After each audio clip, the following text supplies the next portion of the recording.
Happy New Year, happy first Sunday of Advent.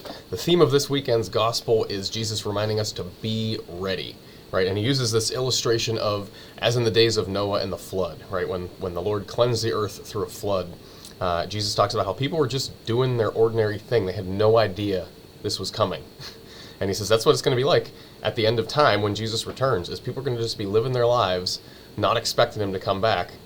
But some will be ready, and they'll be awake, and they'll be prepared for it. And that's the invitation to you and to me as we start this Advent season. The first half of Advent doesn't really even focus on Christmas, really at all. It focuses on Jesus' second coming at the end of time.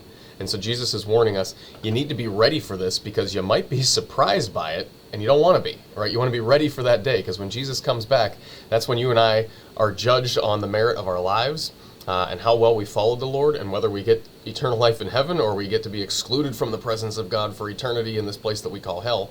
So he's reminding us to just be ready, be prepared, because you don't know when it's going to happen. That's kind of on the big scale level, right?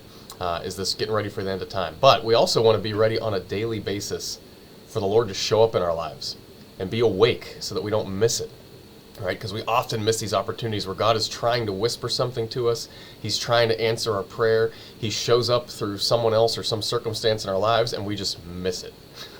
Right? And so the invitation today is be awake to God trying to communicate to you through your family members, in your household, at work, at school, wherever you might be. Pay attention, be awake, stay awake, because Jesus is trying to reach out to us.